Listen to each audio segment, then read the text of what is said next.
Olá, boa noite. Quinta-feira, 9 de abril. Veja agora os destaques de hoje do segunda edição. Governador flexibiliza regras para o funcionamento do comércio, mas reforça que o Ministério Público está de olho. Saiba o que pode abrir a partir de agora. Na corrida em busca do peixe para a Páscoa, muitos consumidores esquecem do risco de contaminação pelo coronavírus. Unindo o útil ao agradável. Empresas fazem máscaras e aventais para doar e ainda ajudam a manter empregos em tempos de crise. O SBT Rio Grande, segunda edição, está no ar.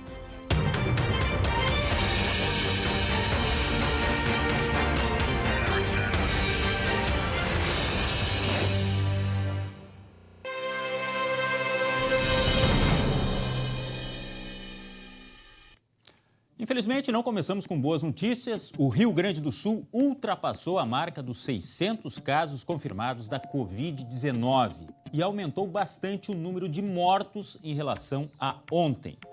O último caso foi de um homem identificado como Darcy De Bastiani, de 66 anos, morador de São Leopoldo. As informações foram confirmadas pela prefeitura. Ele era diabético, portanto, do grupo de risco. Darcy foi internado no município no dia 30 de março e depois foi transferido para Porto Alegre no dia 4 de abril, mas acabou não resistindo. Na região norte do estado, mais 3 mortes foram registradas. Em Marau, um homem de 53 anos com histórico de problemas respiratórios. Em Passo Fundo, outras 2 pessoas morreram. Um idoso de 89 anos, também com doenças respiratórias, e uma mulher de 61 anos que tinha diabetes e hipertensão.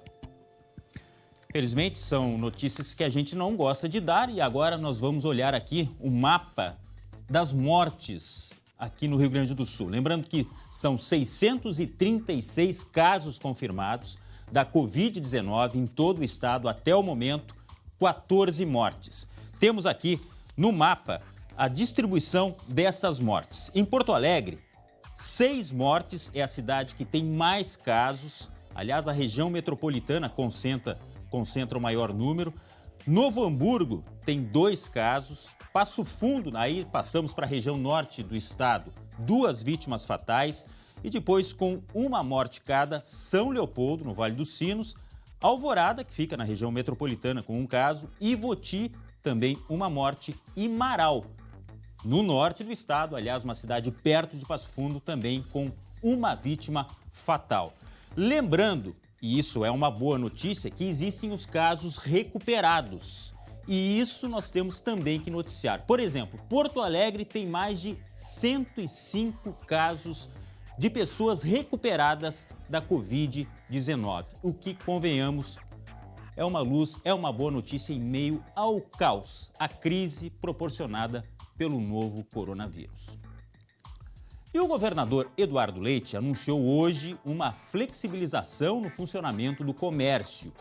Quem tem as informações é o Guilherme Fadanelli, ao vivo de Caxias do Sul. Boa noite, Guilherme.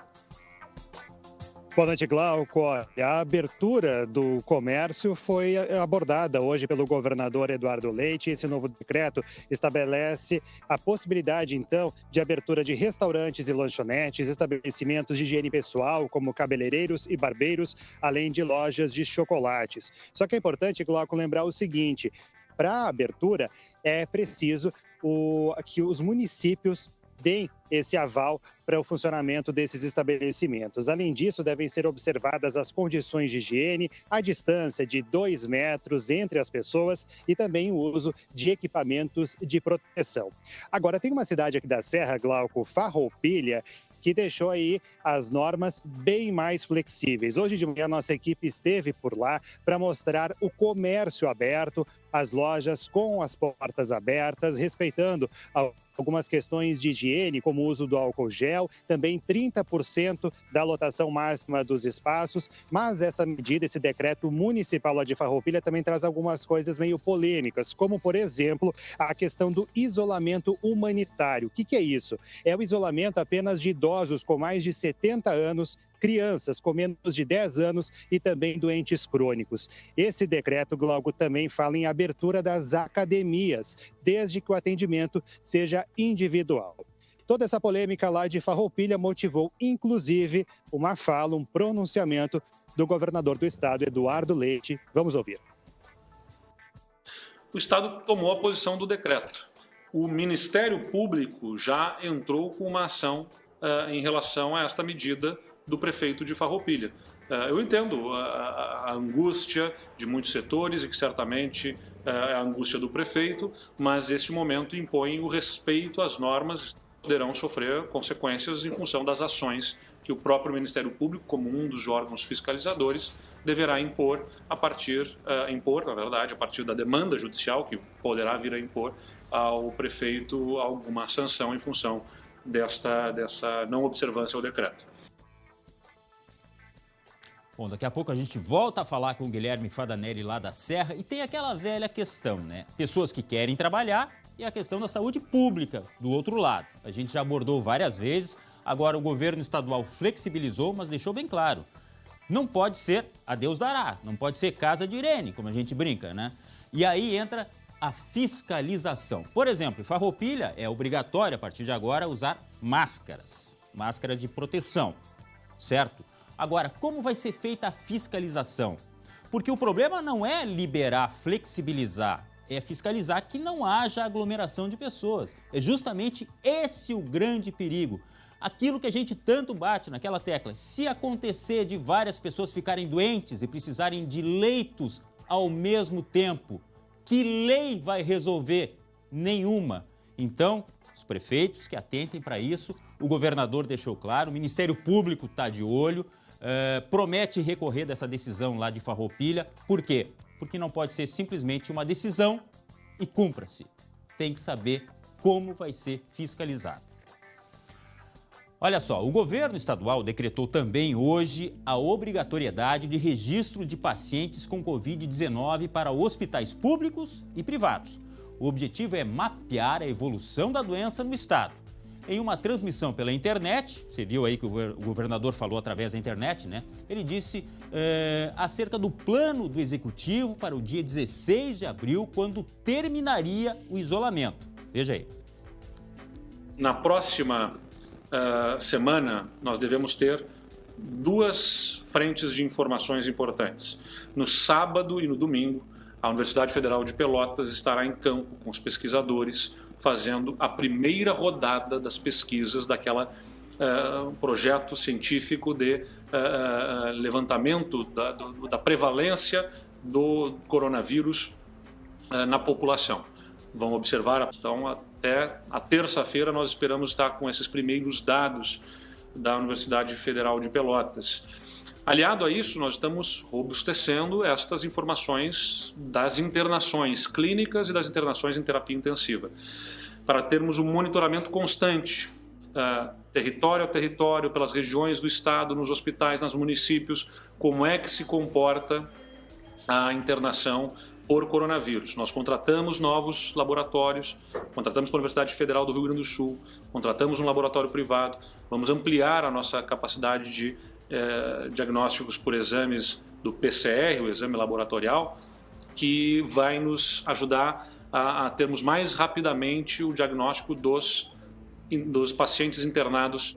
Nós vamos ter uma melhor compreensão sobre onde está o vírus e qual é a curva que nós vamos estar observando a partir também dos dados que já temos em mão, como aqueles que estão disponíveis no site, para tomar a decisão. Então a decisão deve ser efetivamente no início da próxima semana, e se observarmos ali uma regra que nos permita fazer abertura em alguns municípios, faremos. Eu não tenho nenhum prazer em manter atividades fechadas e restritas. O faço porque se impõe do ponto de vista de responsabilidade com a saúde e com a vida dos gaúchos. Pois é, mais sobre aquilo que a gente já tinha mencionado, né? Eu anotei aqui a palavra que o governador falou mais de uma vez, dados. Por quê? Porque tem que ter alguma sustentação, mínima que seja, em relação a dados para que se tome decisões acerca do coronavírus. Porque os números que chegam são preocupantes. Agora, os números para a liberação, eles têm que ser consonantes com aquilo que se espera da saúde pública, né? Que ela não esteja sobrecarregada, que os leitos não estejam sobrecarregados, que o custo-benefício não seja aquilo que tem falado o presidente, né? Que a solução para a doença não seja pior que a doença. Mas, neste caso, tudo tem que ser científico. Me parece que fecha muito também com a palavra do Ministério da Saúde, né? Que trabalha com índices, com dados, com estatísticas sobre o tratamento que está sendo dado, o combate que está sendo dado e os resultados que estão sendo obtidos. Eu falei antes, não é simplesmente chegar e deliberar, autorizar ou não. Tem que ter sustentação. Olha só, ainda sobre os impactos do coronavírus no estado, o governador anunciou uma ajuda para os produtores rurais gaúchos. Isso porque o governo federal atendeu um pedido para que os nossos produtores consigam renegociar dívidas feitas por até 7 anos. Os interessados precisam procurar as entidades financeiras para fazerem essa renegociação. Foi criada também uma linha de crédito especial para que cooperativas e vendedores de insumos também consigam renegociar suas dívidas. As ações de ajuda para os agricultores já vinham sendo reivindicadas desde janeiro, quando os efeitos da falta de chuva começaram a se acentuar aqui no estado. Que drama vivem os nossos produtores, né? Entre a doença e a seca, entre a estiagem e o coronavírus. Mais do que acertada a decisão, não sei se é a solução, mas é uma luz no fim do túnel. Tem gente que perdeu boa parte da produção por causa justamente do clima. Olha só, apesar do isolamento social, muitas pessoas saíram de casa para garantir as compras da Sexta-feira Santa. Em Rio Grande, as bancas estão espalhadas pela cidade para facilitar o acesso dos clientes. Já tá aí aqui a R$8, né? No mercado público de Rio Grande, as peixarias ficam sempre no lado de fora e estão funcionando normalmente, mas com os devidos cuidados de higiene e limpeza por causa do coronavírus. Na Semana Santa, apenas esta banca comercializa cerca de 1 tonelada de pescado por dia. Por causa da pandemia, o vendedor estima quebra de 80% nas vendas esse ano. O pessoal tem medo de sair de casa, né? A gente aqui está tomando os devidos cuidados, mas mesmo assim está bem devagar esse ano. Em Rio Grande, pelo menos 5.000 famílias dependem da pesca. Por isso, a prefeitura também estimula a venda direta de pescadores para o público na Semana Santa.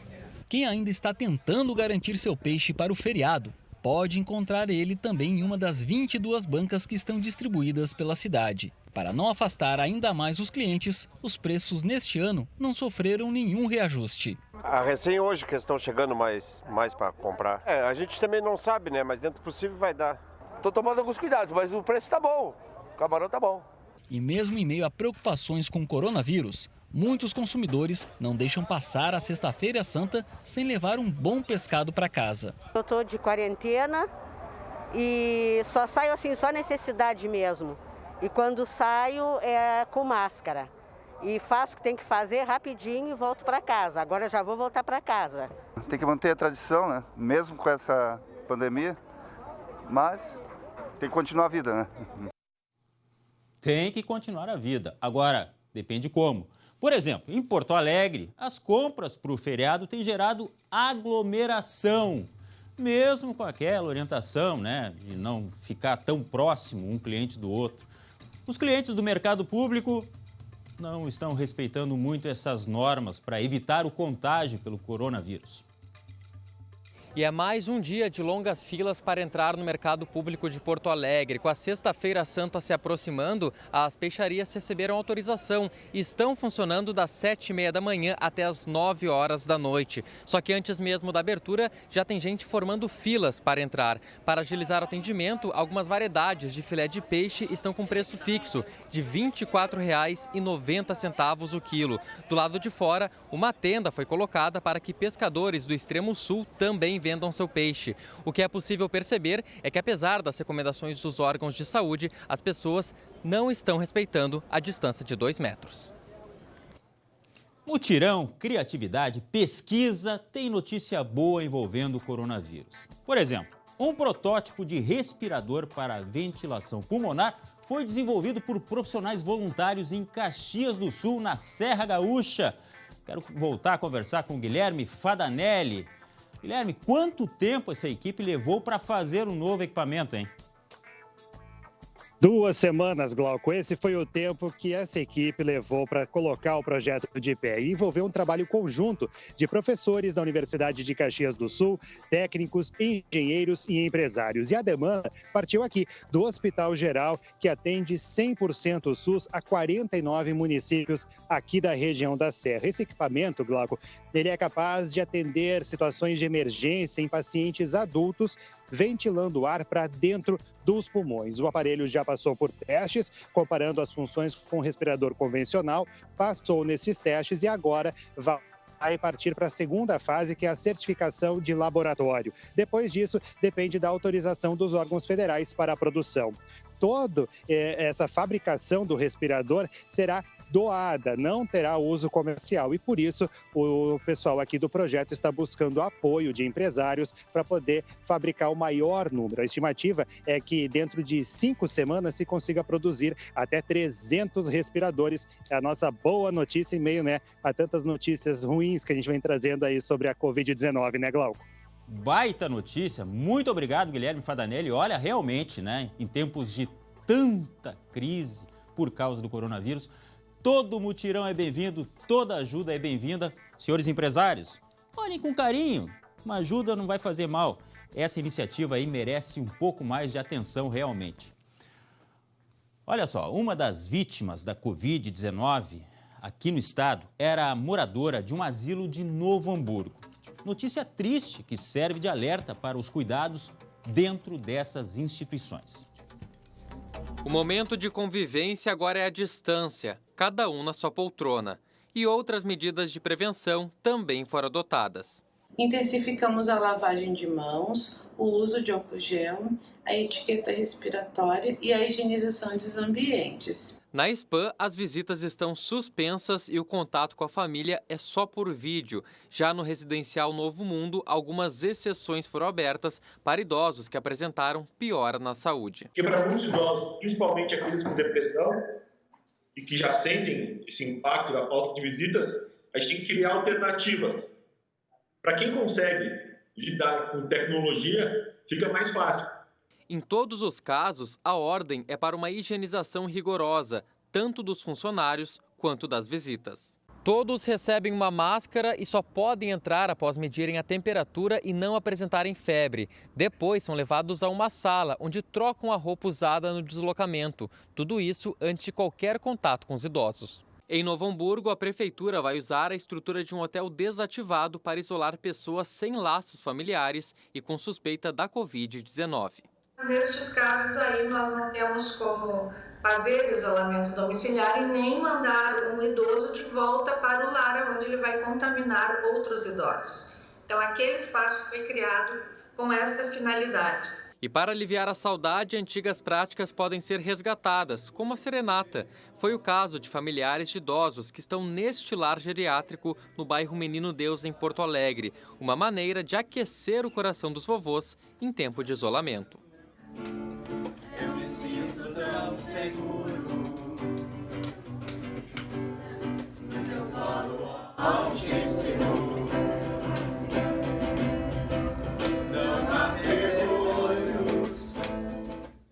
É um alento e tanto, Neste momento tão importante quanto a saúde física é a saúde mental. Com certeza uma atitude como essa é um remédio e tanto neste momento tão triste. Olha só, nós voltamos daqui a pouco com um baita exemplo, ou mais um baita exemplo, A corrente do bem que está protegendo pessoas e empregos do setor têxtil e calçadista.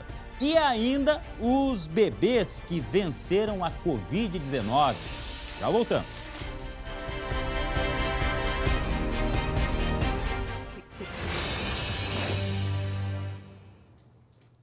Voltamos com a segunda edição pedindo para você, se puder, fique em casa. E para mostrar também mais uma boa ação.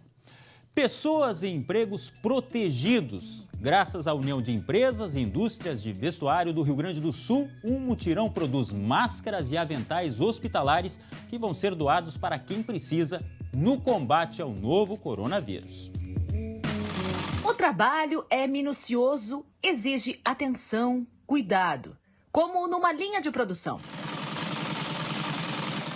Só que no lugar de uma peça de roupa, máscaras e aventais hospitalares para doação, é que as indústrias do vestuário do Rio Grande do Sul se uniram para fazer o bem. A matéria-prima, o tecido TNT, foi fornecido por empresas parceiras. Cada exemplar segue um padrão rígido de medida e qualidade, conforme as normas técnicas recomendadas pela Anvisa.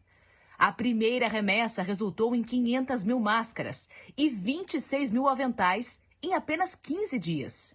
O material foi doado a 2 hospitais, um em Porto Alegre e outro em Alvorada, na região metropolitana. A produção da segunda leva já está a todo vapor nas indústrias. E a intenção é produzir cerca de 2 milhões de exemplares de máscaras, exatamente como essa aqui. E ainda 16 mil aventais. A iniciativa não só motivou os trabalhadores, como também ajudou a preservar cerca de 800 empregos no setor. 28 empresas de confecção em 14 municípios do estado participam da iniciativa. Os equipamentos de proteção individual seguirão sendo distribuídos a hospitais e prefeituras do interior. Sinto um enorme orgulho e gratidão por estarmos participando de forma positiva neste momento, porque acredito que juntos somos mais fortes. Com toda razão, parabéns. Um abraço virtual. Aliás, que saudade também da Gabi Lerina, que está em casa, é uma atitude do SBT, preservar os seus profissionais. A gente, dentro do possível, está ficando em casa, trabalhando, e algumas pessoas, logicamente, por aqui. Agora, sobre essa iniciativa, olha que coisa louvável, porque são aspectos básicos de segurança, avental, máscara, que não tem para vender. Ou porque não tem, porque a China não entrega, ou porque os gulões foram lá e tiraram tudo de circulação. Parabéns, realmente. Olha só, tem sido dias tensos, difíceis. A gente se despede com boas notícias. O Hospital Municipal de Novo Hamburgo anunciou hoje que o bebê que estava internado por Covid-19 desde que nasceu ganhou alta. O recém-nascido deverá permanecer em isolamento com a mãe e a avó. E aqui na capital teve homenagem dos funcionários da internação pediátrica ao primeiro bebê curado da Covid-19 no Hospital de Clínicas. A menina nasceu prematura, sofre de uma síndrome rara, já foi para casa com a família no interior do estado. Nossas palmas para eles também e para todos os profissionais do hospital. Uma ótima noite a todos e até amanhã.